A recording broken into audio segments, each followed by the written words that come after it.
Hey guys, Clone Guy here, and today I have a replay for you featuring one of my newest tanks, the Pz.Kpfw 7. And I'm platooned up with Pz.Kpfw in his mouse, and he's sporting the Twitch Prime camo on his mouse, and it looks fantastic. I have my Twitch Prime also on my mouse, and my T34, because the Twitch Prime loop they had for 2 months. Unfortunately, just 2 months. We want Charlie! Where are you? But, yeah. Okay, so this is Rudenberg Assault, which means, as soon as you start, you can see the enemy, and they're just leaving spawn and getting shot. Yeah, nice balance right there. Indeed, definitely. So we put a free shell into the Type 5 Heavy as he tries to scramble from where he spawned, and that's what's going to happen in this game, guys. They're just stuck. There's nothing they can do because they spawn in terrible spots. Fire shot on the STRV, but we hit his upper plate, and we bounce off. The upper plate is, in some places, 40mm and some 50, and we have a 128mm, meaning we will only overmatch the 40mm parts. Luckily, though, if we see him again, we do know where the 40mm parts are. And another shell into that guy.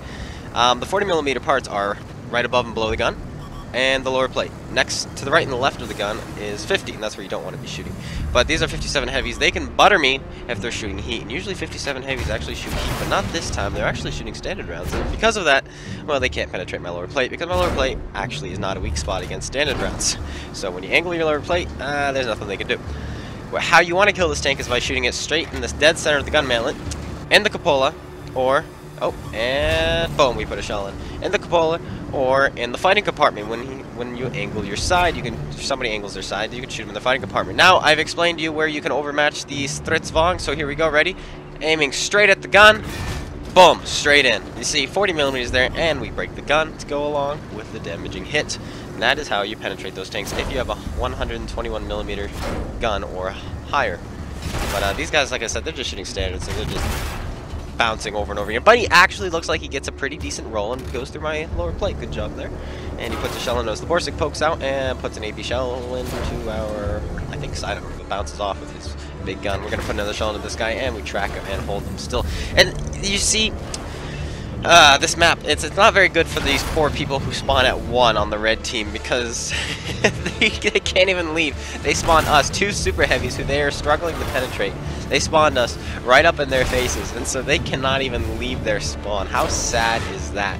Now we have a T100 LT coming up our side, who's actually platooned with these guys. So he's coming to try to help them out, but he's not going to do a very good job, because we have so much health, so much armor, that he's going to struggle to kill us, even when he's shooting at our sides and rear. Not my side and rear, mostly just Pz.Kpfw's great side and rear. But we're just going to continue to shoot these guys. Right as I go to fire, he angles in, and we are unable to penetrate the 57 heavy. But I'm just trying to get my back up against this wall, so this T100 is kind of like, you know, doesn't have as great shots on me anymore. But even at this angle, he is able to penetrate me. Because of my rounded rear, he's able to pretty much, as long as he hits my rounded fighting compartment flat, he can go through at any angle, just because of the way it's shaped. But he's coming back around the corner, and we're ready for him. And pop in the face. Big roll there, leaving him on a sliver of health. And now he is a one-shot, and he doesn't really want to fight us anymore. And he's driving away now. So goodbye. Have fun. Go somewhere else. And unfortunately, our Conqueror is incompetent and unable to penetrate him. But, oh boy, we give too much of our side, but don't worry, we've fixed that now, and we finish him off, and he bounces off his last shell. And Pz.Kpfw's great, finishes off the other 57 heavy, and a shell whizzed by my tank. It was the smaller version of the T100 LT, the T54 lightweight. And are we going to be able to find a shot on him? Aiming up a shot, and boom! Heat-seeking missile goes straight through his turret, and we almost kill him. And then he goes down. Finally going down, the enemy team only taking 2 of our tanks out in just a 4.5 minute game. Very balanced map. Indeed, for sure. We just got the very lucky spawns, and those poor 57 heavies just got the bad spawns, and because of that, there's nothing their team really could do at that point after we killed a couple of their 10s and damaged a couple of their 10s to start off. But not too shabby a result for just a 4.5 minute game for a tank that doesn't have the greatest DPM. 5,773 damage, I think, is what it was. It's a super small screen, so it's hard to tell. And we block over 5,000, almost 6,000 damage to go along with the damage we dealt. Only a first class, but you know what? It was the action that counted. Too bad the enemy team had to melt everywhere else. Otherwise, we could have gone on to probably have a really, really nice game, because there were a lot of things we could have done. A lot of things we could have shot. But that is it, and I hope you guys all enjoyed. If you did, slap that like button, comment, and subscribe if you haven't.